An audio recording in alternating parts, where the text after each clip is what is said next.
This is Karen with newclevelandradio.net, and it is Tuesday afternoon, which feels more like a Monday amongst the three of us.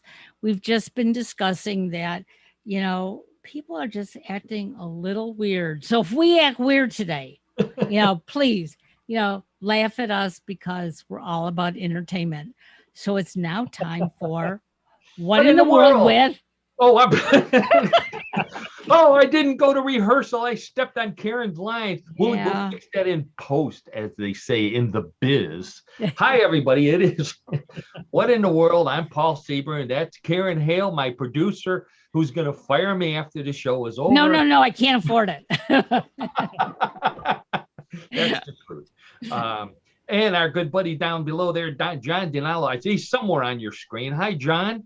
Hi, Paul. Hi, Karen. Hi, Hey, everyone. It's Paul. another week. John is our sports guy and color commentator. Karen, of course, is our producer and the media mogul at newclevelandradio.net, the platform that we are on. Go visit them. There's tons and tons of great podcasts there. If you're watching us on YouTube, thank you. If you're watching us on live, thanks for joining us. I hope you have a good time. You're here, everybody. You're listening and listening in. That's what we were talking about beforehand. It seems like everybody's in a mood. I won't say what kind of mood, but I think that the resurgence of a certain virus has gotten everybody concerned again, and so that's why we put on the show. We put on the show not just for concerned people, but for everybody who needs a laugh, need to get away from the bad news, away from the depressing news, the medical news, the business news, and get some weird news. Everybody needs some weird news Absolutely. Well in stated. their lives. Yeah. Weird, unusual, strange. That's our model. Real new motto. Real news. Sometimes strange, always funny. That's what we try to find. Every week we're here with that kind of stuff. If you want more detail, for those of you not on YouTube, I want to remind you that we do have some pictures that go along with this. So that's why it's cool to watch us on YouTube. You can always look at us later on.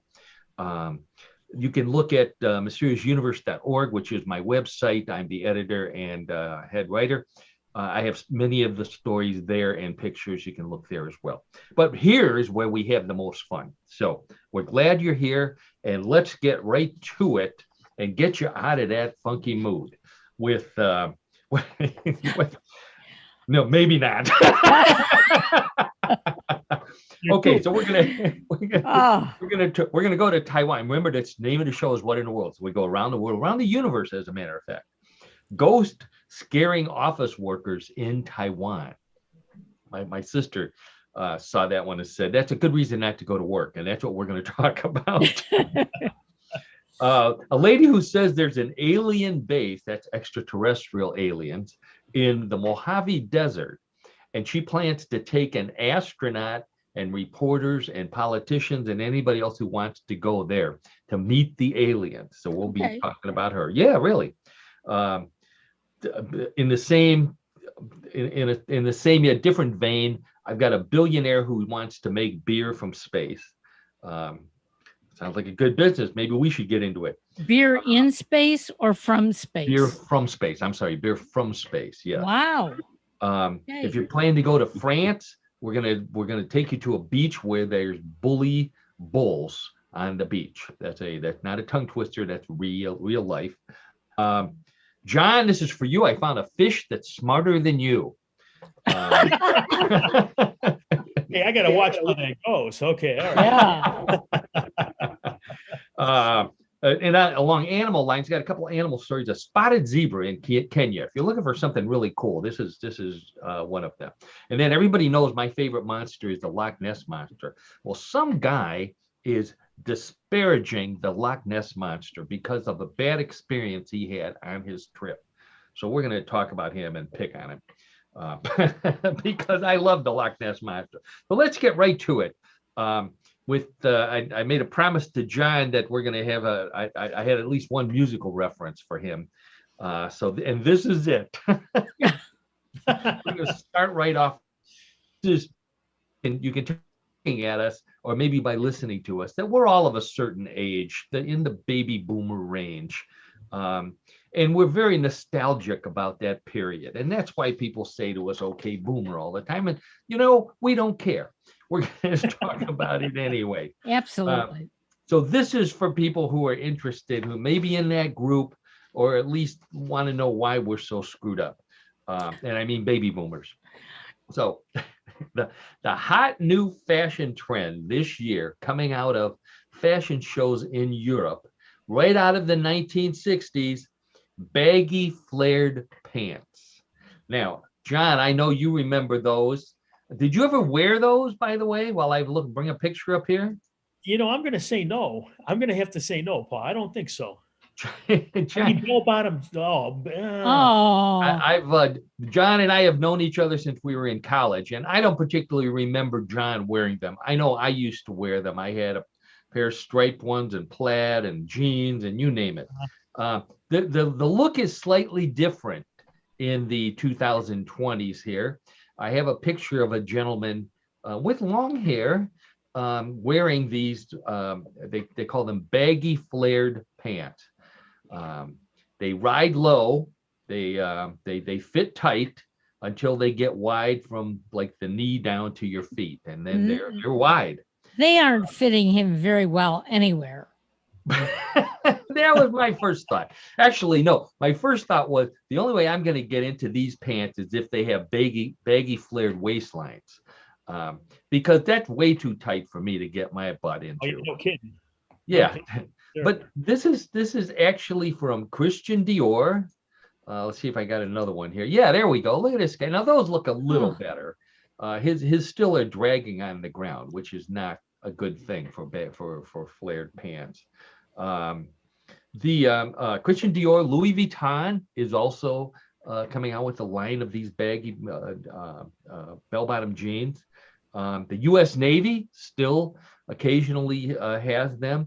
And they have some, Karen, by the way, they have them for women. I believe I have a lady here. Oh, yeah. Isn't she fashionable? Oh, yeah. I love her shirt with some devil on it or something. At least a portion of a shirt. Yeah. I think Chihuahua.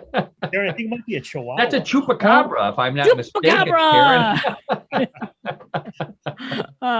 Yes, it is. I believe that looks an awful lot like a chupacabra. We'll have to do a search on that in a minute. So anyways, I thought, and then of course, my 60s reference right here for John. What better example of bell-bottom jeans than Sonny and Cher? Yeah. Wow. Now, but if you look at Cher's pants, they're not dragging on the floor. No, Okay. And they seem to fit properly, but I'm not sure what Sonny is wearing. Sonny is wearing a fur vest, which he was always known for, but he also has fur around his ankles. Yeah. And extremely large shoes. So my first thought was Sonny is doing his best Bigfoot impression. It all comes down to Bigfoot. It all comes down to Bigfoot, John. Yep. That's right. And he's clear. He's obviously not a real Bigfoot because the picture is very clear. Right. Yes. But anyways, the trend of the 60s came from England, and I'll bet you that's where Sonny and Cher got it. They were doing a tour in England. Cher was walking down Carnaby Street. Remember Carnaby Street? Right. So they saw everybody else wearing bell bottoms, and she said, "Sonny, buy me those." And he did, and the rest is history. But speaking of history, bell bottoms actually came from the 1800s. They were developed by our own Navy. The U.S. Navy developed them. And what do you think the purpose of bell bottoms would be for sailors? I'll throw that to both of you. Answer. You must keep your answer in the form of a question. This is I'm trying out for. I want to be Jeopardy co-host. I think I have the answer, Paul. Oh, sure, John. I thought that in the event that the ship they were on was, capsizing or, going down. Unreliable. They, the sailors, so they could be able to swim better, would be able to get out of their trousers and then, be able to be saved. That's exactly right. That's exactly wow. How about that, John? And John gets a point.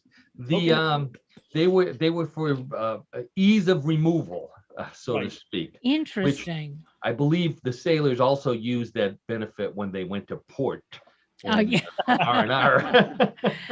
Okay. Leave that to But your they- imagination. That's right. Now, when they were on the boat and not sinking, the bell bottoms came in handy when they were working on deck. And back then they didn't have deck shoes. So they wanted to work in their bare feet, and bell bottoms made it easy to roll their pants up to their calves so that the pants wouldn't get wet. That was Okay. use number 2. And then use number 3, they could be used as a flotation device. Believe it or not, now John had half of this one. One of the reasons why they took their pants off was so that they could swim better. The other half was that they were able to use them to store air in as kind of a life preserver. Ah, But don't get any funny ideas about when you're on your next flight, and the flight attendants start talking about flotation devices, and you say, "Oh, wait, I can show you how I can use my own pants," because they're not gonna like that. They're gonna throw you off. I don't understand how you can use them as a flotation device. Well, you tighten the top, and Oh, you get that you have to be on the surface, and you fill them up with air, and then hang on tight and hope there's no sharks in another boat. okay. I Uh, believe you, I guess. there you go. That's right. Please say yes, because I want to get that job on Jeopardy. I really do. Apparently that actress is going to get it, at least temporarily. By the way, we're in Cleveland, Ohio, in Northeast Ohio. The three of us live in suburbs of Cleveland, and there's a Clevelander on Jeopardy right now who is like the third most winningest contestant ever. Oh, really? Yeah, he's from Medina. He's from Medina. Medina. Yeah, I was going to say Brunswick, but yeah, it's Medina, which encompasses Brunswick and some other cities. I can't remember his name, but go Cleveland. That's Okay. His name is Yeah. Matamadio. Yeah. Matamadio. Oh, okay. Yeah. So the poor guy, he's on when they had this whole scandal. He did one show with the guy who named Right. himself host, and then he unnames himself because of the scandal, and now he has to wait for a new host to come in, and the Maya Bialystok, or whatever her name is, comes in, and she's going to be the fill-in for the time being. How did we get? I know we got on that because of my Jeopardy fetish. Let's move on. Yep. Okay. So, speaking of things you should not do with flight attendants, if you're looking for a reason to fly on United Airlines, this is it. The airline has ordered flight attendants to refrain from using duct tape as a way of dealing with bad behaving passengers. So they no longer will tape your wrist, tape your mouth, tape your eyes, tape whatever it is they feel like taping, just to get you to stop doing whatever it is you're doing that's annoying them. So now that they don't have duct tape, this explains why people in airports are suddenly seeing United flight attendants buying chewing gum and staplers and thumbtacks and anything else they can use to keep people attached to their seats. I see. Okay. Yeah, not a good thing. So I was thinking maybe you could help out the poor flight attendants if somebody starts to act unruly. My thought would be to open the overhead compartment and let all the baggage fall on top of them. Oh, Sounds good to me. Yeah. Yeah, knock them out, or at least give them something to. Or put your seat back all the way on top of them. On top of them. Another good Yeah. one, Karen. Another good one. My other suggestion would be to convince everybody on the plane to start crying like a baby, and that just annoys everybody. If that doesn't shut them up, then hopefully maybe somebody has their own duct tape in their bag and going into a flight attendant. So the flight attendants, one of the problems that they had was they served alcohol, and that caused a lot of unruly passengers. Now they're not serving it, but we do have a space alcohol story, and I'm going to take Sonny and Cher down here. I'm tired of taking a look at them for the time being. So Karen sounded interested in the space beer. So this guy, this billionaire, his name is Jared Isaacman. Okay? So that's all that's going into space now is billionaires. So this guy bought a ticket on SpaceX, which is not, the one of the prime players in the space tourism, but he has a mission. So he's not just going up there to look out the window and say, ooh, he's taking 70 pounds of hops, which are the main ingredient in beer, the flavor ingredient. And then he's going to come back to Earth and sell them to a brewery, the highest bidding brewery, and they can make space beer out of them. Now, good idea. As long as the space beer makes you feel weightless, I think it's a great idea. But, I kind of doubt that that's what's going to happen. And it's, unfortunately for him, it's not an original idea. I was digging on the internet and I found this stuff right here. Let's take a look. Oh, there's Sonny and Cher again. This is Ground Control Beer. What a great name for space beer. Ground Control Beer. Yeah. This was invented in 2014 by another company out of Portland, Oregon, the Ninkasi Brewing Company. And what they did, they hired their own rocket and they went out into the desert and they put yeast in the rocket. And then they shot the rocket up into space, into near space, basically. And it stayed up there for 4 minutes. And then it came back down. And then they found it. And they took the yeast and they made beer out of it. They mixed it with some weird ingredients, the Oregon hazelnuts, star anise, which is a potent spice, and cocoa nibs. And they made this, what it's called, ground control beer. So if you're going to drink beer in space or space, I know why you drink it on Earth, but if you're going to drink beer in space, I found a picture of an astronaut imbibing. This guy is, I think that's Buzz Aldrin. Yeah. Looks good to me. Yeah. Yeah, it looks relaxed. But I have this question. Just because you send the ingredients up into space, yeah, why would it make it a space beer? You have to use your imagination. Oh, okay. Thank you. Yeah. All right. You have to read the ingredient. It'll be in fine print on the label. This product was made using real yeast shot into space by, or real hops taken into space by a billionaire. Okay.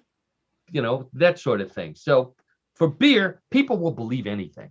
Look at this guy. And this poor guy, here's a guy on the moon drinking beer. When he has to pee, it's going to be a very difficult process.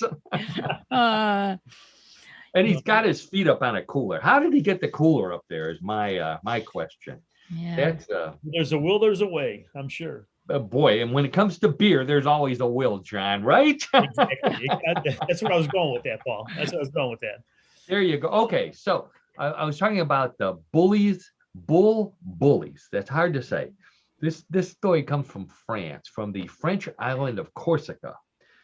Beautiful island, beautiful beaches, except nobody can go on the beaches anymore because of these bulls that are bully bulls, meaning that they come and they kick sand on people. They try to lick them. They try to one woman claimed one tried to gore her.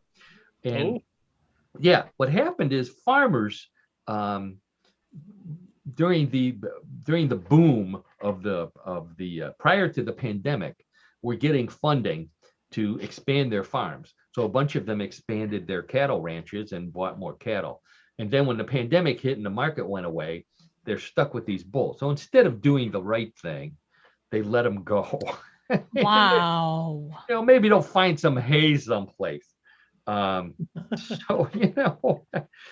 John, what do you do if you're on the beach and a bully bull comes up to you and kicks sand in your face? I tell you what, the discretion is a better part of valor. I'm turning and running. Yeah. Okay, so what if he kicks sand? What if he kicks sand in your face and tries to steal your girl?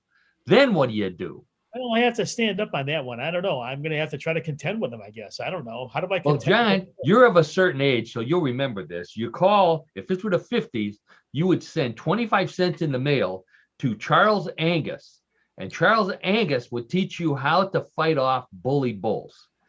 Now, of course, I'm referring to Charles Atlas, not Charles Angus. And I find a ad. Ah, I remember those ads. Yeah, Charles Atlas was an actual fitness expert bodybuilder from the 1950s who went through this experience of having sand kicked in his face when he was a kid, and he didn't like it. So he came up with this workout program and became a world champion bodybuilder. And then he became a world champion entrepreneur long before we even knew what that word meant. And sold from the back of comic books. I can read. In fact, John, I don't know if you did this, but I'm ashamed to say I sent my 25 cents into Charles Atlas, and I got the first week or the first month of his program. Really? It was called. Remember, but to your point, on the back of comic books, every comic book you picked up, it seemed like in that time, Every single one. Atlas, the advertisement for sure. And you can see why it says I can make you a new man too in only 15 minutes a day.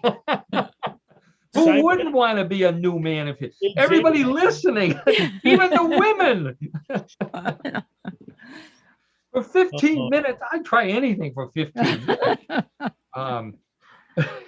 And I just had a bad thought. I'm just gonna erase that thought. Okay. So anyways, and for those of you who remember that, or even if you don't, the program is called dynamic tension, which is a fancy word for using one muscle against another. So the exercises involved like pressing your arms together or lifting your leg while you're pressing down with your arm. So you didn't have to invest in an expensive set of barbells or a gymnasium membership. Or a Peloton. yeah, right. Oh, yeah.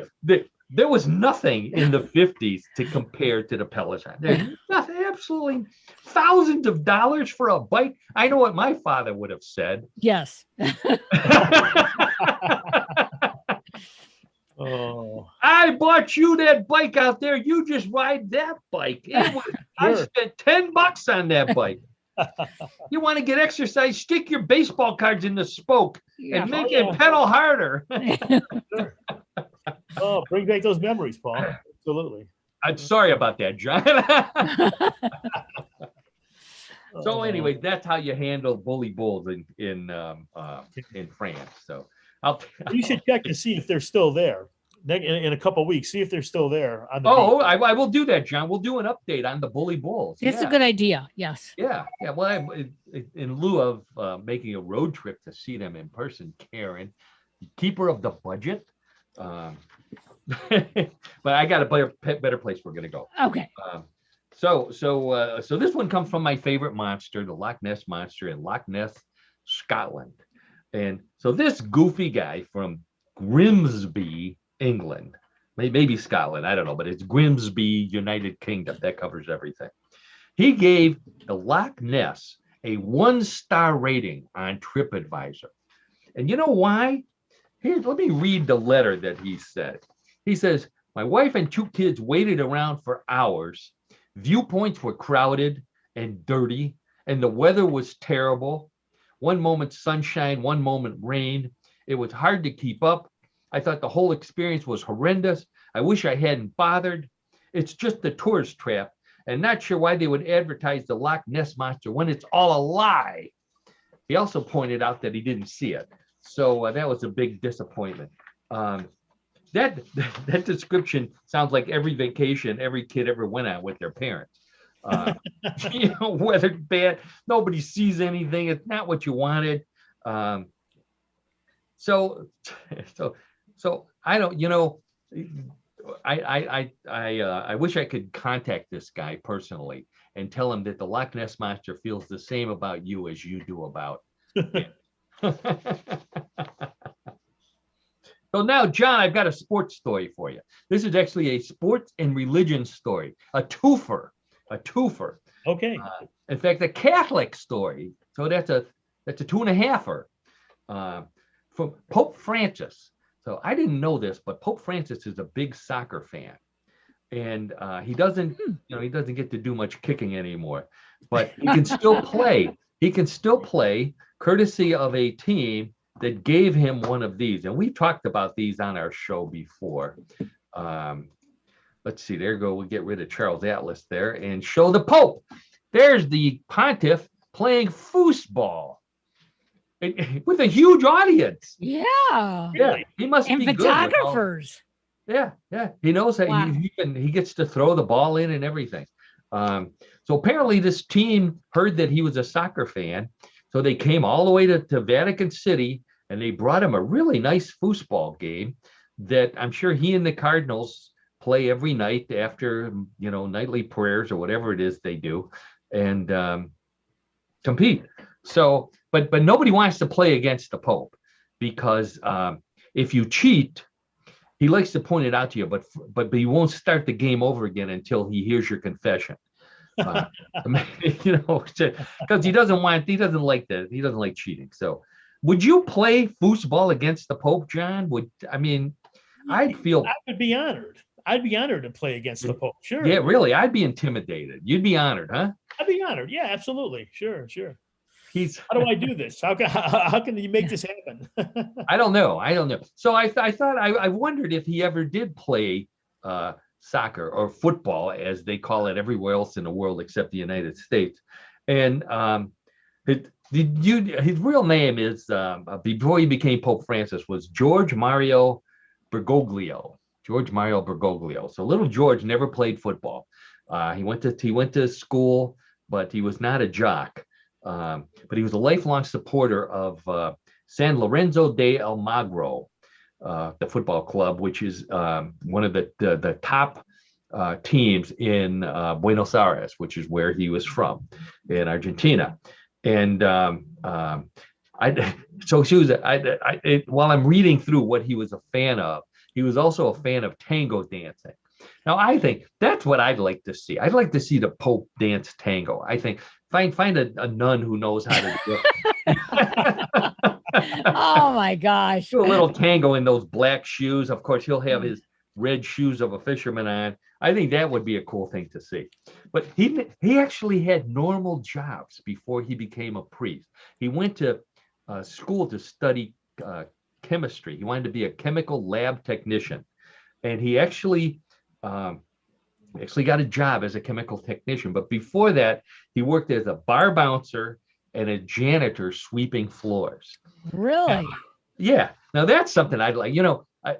I wonder if he retained any of his bar bouncer skills, because there's a bunch of people in the Catholic Church that he could do a number on right now.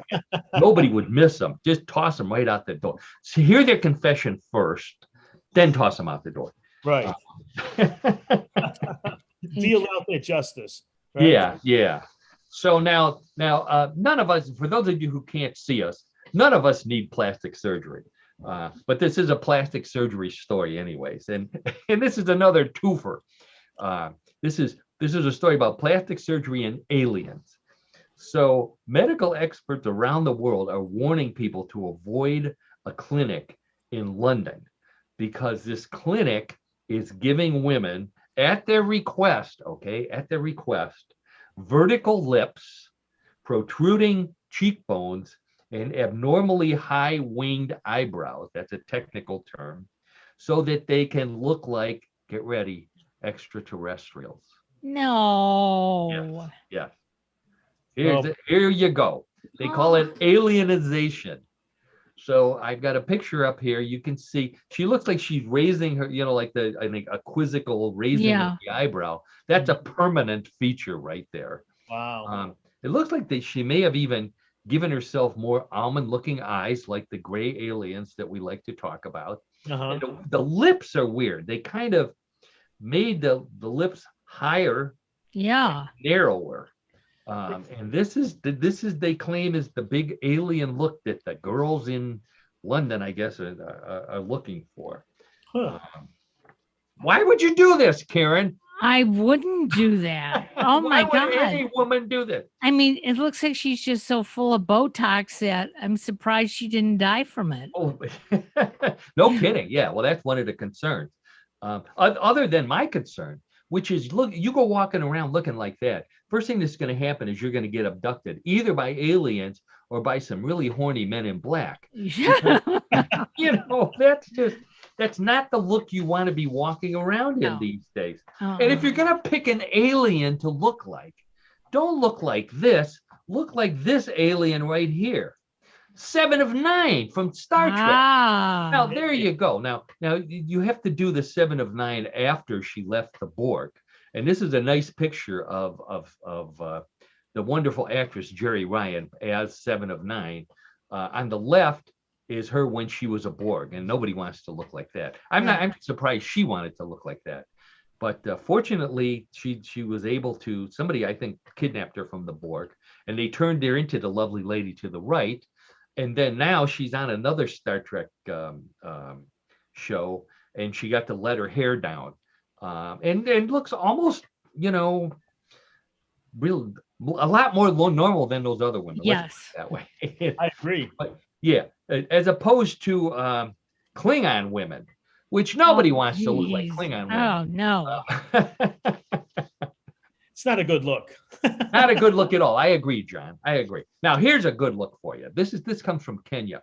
Wildlife officials in Kenya's Masai Mara National Reserve reported the birth of this really cute little fellow right here.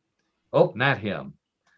This cute little fellow right here. Oh, That's a spotted zebra. For those of you who can't Yeah. see, there's zebra mom with her normal stripes, like everybody, like a walking barcode, and then next to her is a little brown spotted how baby. adorable. Isn't that something? Yeah.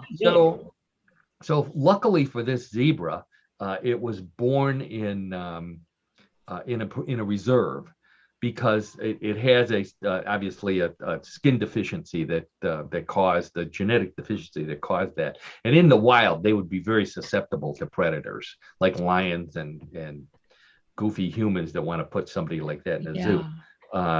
So, lovely, very extremely rare to see a spotted zebra when you're not doing substances. So I said, forget Born to be Wild. This baby was born to go viral, and that's exactly what happened. The story is all over the place. So now I promised John to introduce him to a fish that's smarter than he is. This one comes from the marine biology world. The cuttlefish. The cuttlefish, they discovered, can remember episodic things like what they ate, where and when they ate it, right up until the day they die. Right up until the day they die, making them the first animal found that doesn't show signs of deterioration in memory function as they age. Now, if you can't remember what kind of fish I was just talking about, you're not one of them. The cuttlefish. What are cuttlefish best known for, other than now they'll be best known for their memory? Oh, I think we lost Karen there. John, what are cuttlefish known for? I'm not sure, Paul. I couldn't tell you. Oh, you've never owned a bird, I take it. No. Cuttlefish, there's a cuttle bone, a big white, like a surfboard thing, bone that they sell to people who own parakeets and cockatiels and birds really? like that. Okay. Yeah, and they get calcium from it because obviously it's a bone, and they also, if it's a female laying eggs, they get calcium for eggshells in there. So Here's bad. Okay, good. yeah. So go to a pet shop and there's cuttle bones everywhere, which proves that cuttlefish aren't that smart, because they end up sacrificing themselves at these farms for bones. So now I wanted to talk about we were talking about people going back to work in the age of the virus, and if you think things are bad here, and I always love stories like this, go someplace else. Things are worse. And the place we're going to go to next is Taiwan. So you'd think Taiwan would be a great place to live. This is a public service announcement. Don't go to Taiwan, because people there are terrified to go to work. And the reason why they're terrified to go to work is because this is Ghost Month. Now, this is a month that happens every year. They're on the Chinese calendar, so it doesn't coincide exactly to a month in the United States. But it's the month when, I'm going to quote, the spirits from hell are let loose every night. Wow. Yeah, yeah. So it's based on an old Buddhist tradition. Begins on in the 7th month of the Chinese calendar, the day month, and the spirits are let out of hell, and they go roaming around, tormenting. Oh, they go in search of food, money, entertainment, and souls. Not necessarily in that order. So I thought, this is too unbelievable. This must be like one obscure little village somewhere. All the Taiwanese believe it. They did a survey of Taiwanese workers, and 70% during Ghost Month have heard an eerie sound coming from a corner office. 50% have seen a shadow walking down the hall, or 37% heard footsteps. They see office lights flashing on and off, windows opening up on their own. They hear flushes when no one is in the toilet. They pick up the phone and there's no one there. Of course, that happens to all of us, Karen, right? Yeah. Yeah. And the elevator goes up and down without anybody in it. So 33% of workers refuse to work overtime alone during Ghost Month. That's a major, that's a third of the workforce. So it's based on this guy. He was a disciple of Buddha, and when he reached enlightenment, he decided to try out his new powers. So he tried to get in touch with the spirits of his deceased mom and dad, and he got a hold of his mom. That was the picture of the guy before. He gets a hold of his mom, and he finds out that she's in, get ready for this, hungry hell, which is kind of like a minor hell where you're not burnt by fire. You're just hungry all the time. But he wants to save her. So get her to heaven or wherever, nirvana, wherever you go. So he goes to Buddha and says, well, what do I need to do to get my mom out of hungry hell? And he says, you got to give her food. Wow, how there's enlightenment for you. But you can only give it to her in the month after the monsoons end, which just so happens to be the 7th month, blah, blah, blah. So, and sure enough, that's what happened, according to the story. She got to go on to a better afterlife. So people in Taiwan believe this. They're obsessed by this. They just do not want to be in the office at night from August 15th until a month later. So what else can you do? The businesses are so concerned. They actually have official business ceremonies at the beginning of the month to make people feel better. And it involves laying food out, which kind of sounds like a, breakfast at a conference room meeting. Yeah, conference meeting at offices. But it's just for the ghost. You're not allowed to eat it. They leave this stuff out for the ghost. Wow. My idea, just leave the refrigerator open and, let them eat out of there. Nobody's going to eat. Some of that stuff's been in there for years. Nobody's going to eat it. Let the ghost. Got it. So other things you can do to avoid the ghost, John, in case you decide to go to Taiwan, you refer to the ghost as good brothers and good sisters. That doesn't offend them. But the good ones here, if you're stuck if you find out that everybody went home, don't take the last bus or the train, because sometimes they're driven by phantom drivers during Ghost Month. Oh my gosh. Yeah, probably Uber too, I guess.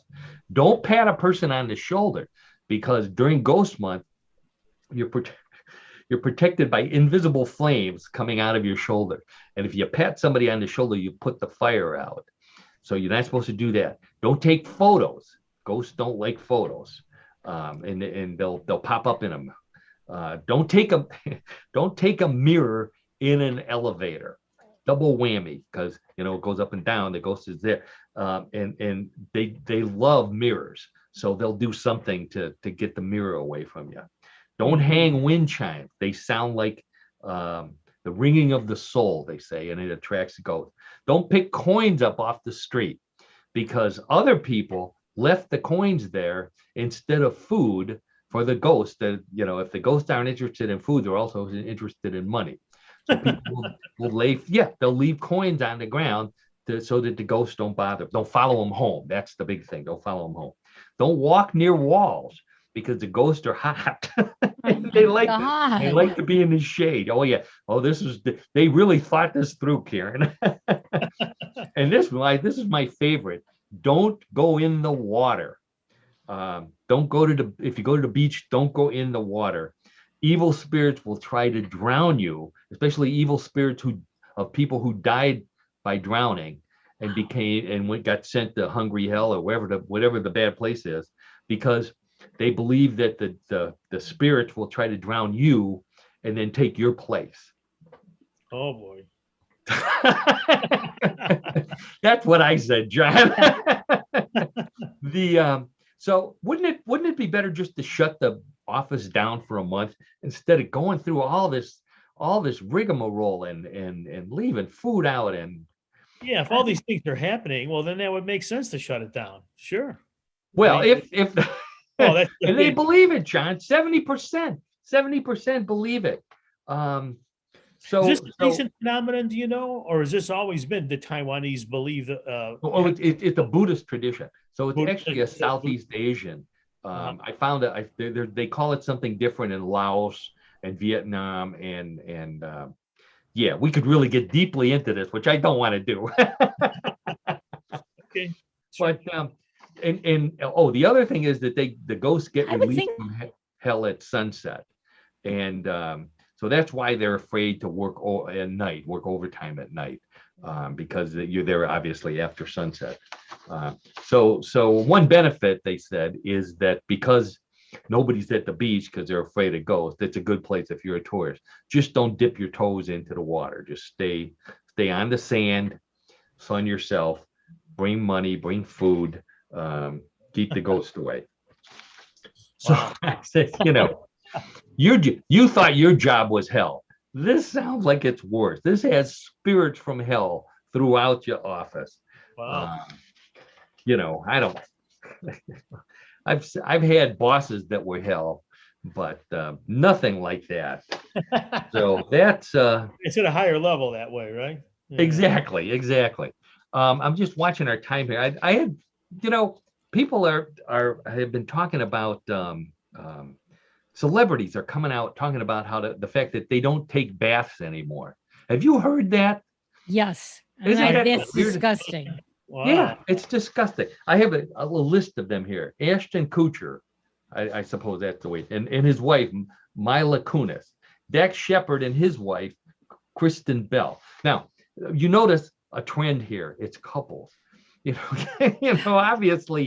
Obviously, if you're not going to bathe, you probably want to live with somebody who doesn't bathe either. Otherwise, they're going to do what Karen said: take a bath, throw them out, throw water on them, do something.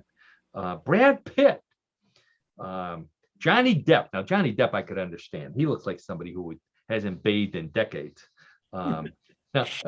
Good people who have bathed: Jason Momoa, Dwayne "The Rock" Johnson. Now, there's a guy. He needs to get on TV and say bathe. Nick Jonas, and a bunch of other people. So the reason I brought this up. I found this story this week of a poor lady in England who is allergic to water, so she can't bathe, and it's a disease. It's called it's an allergy, aquagenic pruritus or aquagenic itching, and it's a genetic condition where she can't. It pains her to cry. It pains her to urinate, which that would probably be worse than crying. And then she can't go out in the rain. She can't take a shower. And there's no cure for it. She can take antihistamines for the itching and cream for the itching, but there's no cure, which is really sad. Extremely rare. But I found another guy in New Zealand who also has it. And he says that if he doesn't bathe for like 8 months, then he can go to the beach and swim a couple times before. 8 months. 8 months. Yeah, 8 months. I don't know. Wait, I think he takes the vacuum and just vacuums himself. Oh my God. So yeah, just a terrible disease. So, I bring this up if anybody out there is thinking about following these idiot celebrities and not bathing. Shut up. Yeah. You know, things could be worse. Absolutely. Lord. But not here, because things are about to get better with John DiNallo and What in the World of Sports. So, as always, I want to get right into this because this is an interesting sport. I always ask John to find some kind of weird sport. I've got some pictures and some videos to go along with it. And we might even, this is something that Karen, you know, can you ride a bicycle? Of course I can. We Why have do a you Peloton, yeah. Oh, no, you Yeah. don't have a Peloton. No. But, okay, if you can ride a bicycle, this is a sport for you. Take it away, John. Okay, thanks, Paul. So our sport today is cycle ball. Oh, a twofer. Cycle ball. Cycle ball, What okay. it is, okay, it's an indoor sport that's played on bicycles and with a single ball. It is played on a wooden court by men only. Oh, Karen, I'm sorry. Yeah, a team consists Oh, of 2 players who may act as either a goalkeeper or a field player. As in other sports, the team that scores the most goals is declared the winner. The players ride a fixed gear bicycle with no brakes or freewheel. No brakes. Okay, that doesn't sound so hot. wow. I have a picture of the bicycle here. Right. I want to, John, I want to make a note here.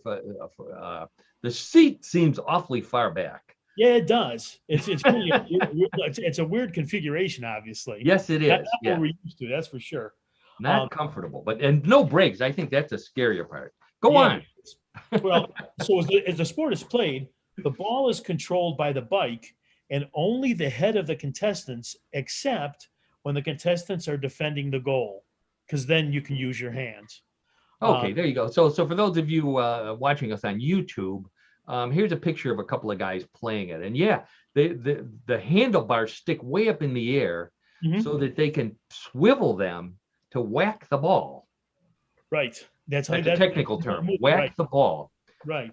At international competitions, the playing field is 11 by 14 meters, and a wall that is 30 centimeters high surrounds the sidelines to keep the ball inside the field.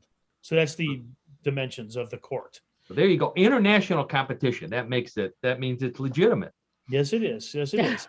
A game consists of 2 halves of 7 minutes, and the ball, which you see here, is usually filled with horsehair and has a diameter of about 7 inches. Horsehair. Horsehair. It can travel up to speeds of 35 miles an hour. So these gents get these things going pretty well. Now, the ball is moved either with the front wheel or the back wheel of the bicycle, and the feet of the players cannot be used to kick the ball in any way. John, I want to focus on that ball for a second. This sport's been around for a while, if I remember correctly. It's Right. like The origins go back to the late 1890s. late 1890s. I have a picture of one of the old balls here. That's Okay. one of the Yeah. the former balls Mhm. before they used composite materials, but still Right. filled with horsehair. You can't, aren't baseballs filled with horsehair, or do they don't do that anymore? Horsehide. Baseball's horsehide. Horsehide. Horsehide. Okay. Right. All right. Okay. So within the goal area, the goalkeeper is allowed to use his hands in order to catch the ball and defend his goal, which again has the dimensions of 2 by 2 meters. So it's not very large, you can see from the video. We have a little video running here of Yeah. a two-man team riding down, and all of a sudden one whacks it, Oh, and there goes Oh, and right the there. keeper Yeah, missed it. Yeah, with his hands. Now, offenses outside the goal area result in a free kick for the opposing team. And during a free kick, the other team must be a minimum of 4 meters away from the ball before it is kicked. So there's only 2 people on the team, so you know Yes, you just right. have to get past 2 people to get the goal. Well, yeah, that's all. I mean, it's just 4 people competing at one time, as you can see. Should the ball leave the field along the sidelines or baselines, the same rules of similar ball games apply. So you have to keep them in. If it goes out, then play stops, obviously. Now, if a player touches the ground, he is not allowed to continue in the match. He must. So if you fall off your bike, Yes, you fall off your bike, you're out. Well, no, you're not out, but the player must cross the baseline next to his own goal with the front or back wheel of his bike and then continue with the game. So you have to Oh, so you have to kind little of go bit of a- back to start. Yeah. Yeah, Wow. exactly. Often the teams avoid this situation with a free kick, giving the opposing team no chance to move towards the empty goal. So there's some strategy involved with that. This one here, this video here looks like me. The goalie, the one player missed the ball, so he throws his bike down. That's what I would do. And so the annual Cycle Ball World Championship is governed by the International Cycling Union, or the UCI. There you go, Karen. There's your international. Wow. Now- I thought I had a picture of the. I think this is from the tournament, the UCI World Well, Cup. that was right that was there. in Yeah. 2020, I think. Right. How about that? But the 2021 UCI Cycle Ball World Championship is currently underway, with the first round already being held in Austria. The finals will be held in Germany.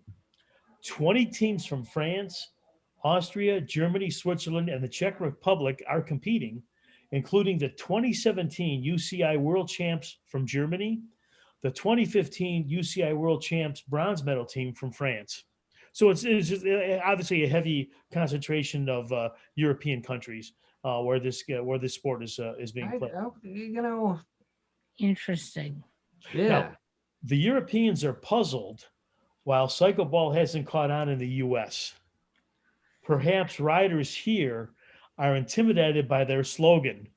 And that slogan is, it takes 7-inch balls to play cycle ball. Ah. Just a thought. There's Just our a thought. 7-inch ball right there. Yep. Yep. Just saying. John, normally we have sports that no one would participate in it without alcohol, like cheese rolling. Sure. But this looks like a good sport here. I can't. They have some agility to be able to play it. I mean, I think this is a sport that could catch on in the United States. Yeah, sure. I'd like to see it catch on in the U.S. Yeah, it's we're obsessed with bicycles. We like ball sports. The Olympics were a good example of that. This is we should look into this. Work on that, John. Let's see if we can start up our own league. We missed the big Cleveland bocce ball tournament, so let's see if we can do this one. that was last weekend. Yes. Oh. All right. Well, thank Wow. you, John, again for What in the World of Sports. But we've got one last sport, so to speak, here, and this is another part of my audition for Jeopardy because it's time to play Bluff the Co-host.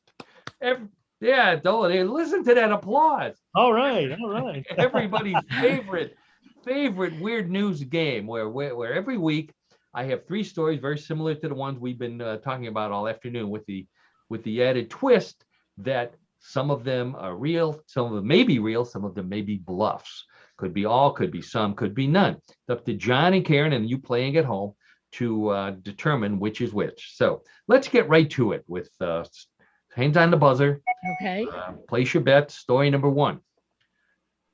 While some people believe the conspiracy theory that the coronavirus contains computer chips, others have intentionally had chips implanted in their arms so that they can open doors, pay for purchases, and do other things that are normally handled by ID cards or credit cards. One man who wanted to do that but didn't want the chip implant decided to have a magnetic stripe from his favorite credit card tattooed on his hand, along with his signature, with the idea that he could buy things just by waving. Believe it or not, that the tattooed stripe actually worked, except for one thing.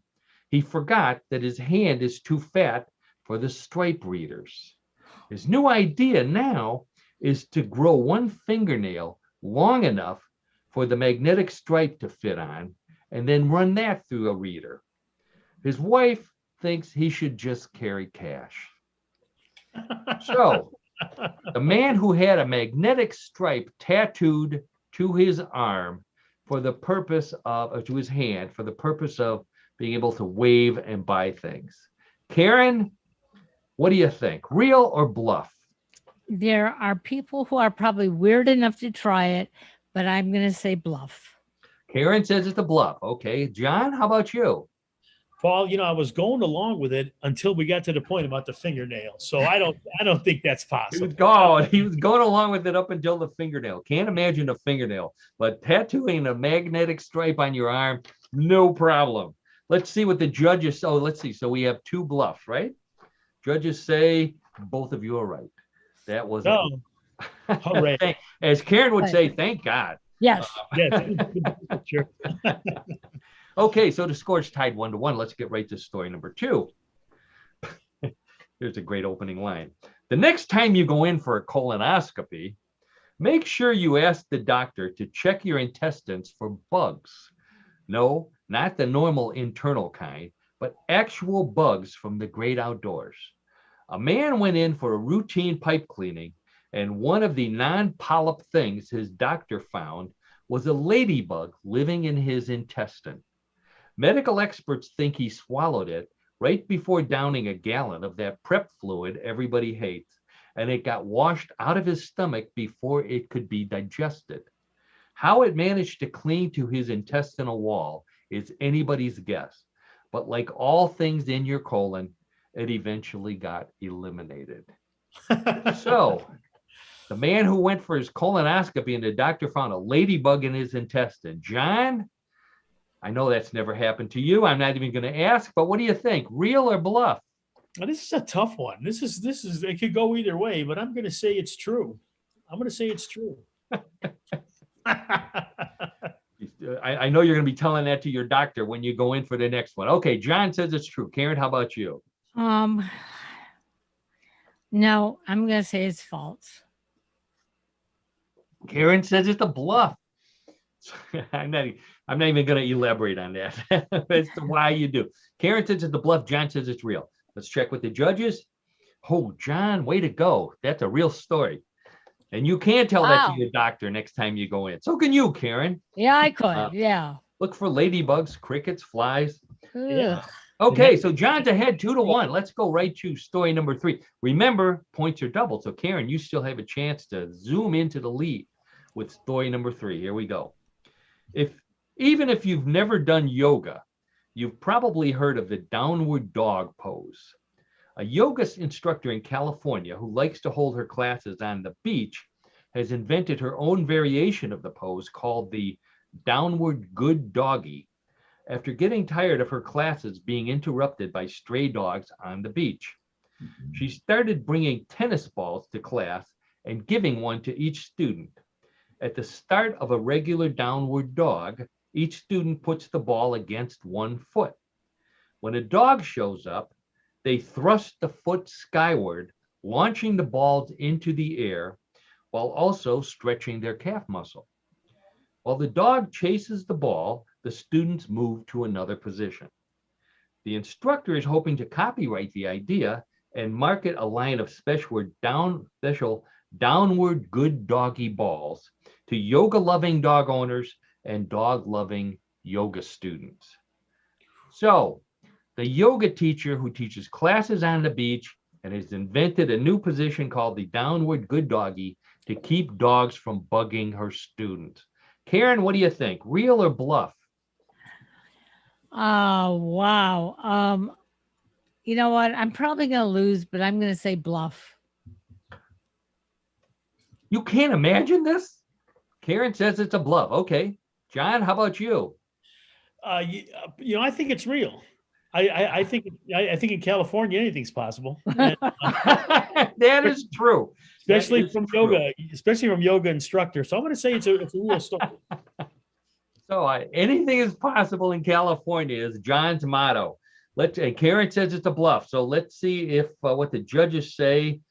Guess what, Karen? You have vaulted into the lead, and I think that means you won What in the World for the week. Very good, Karen. Wow. Co-host, yeah.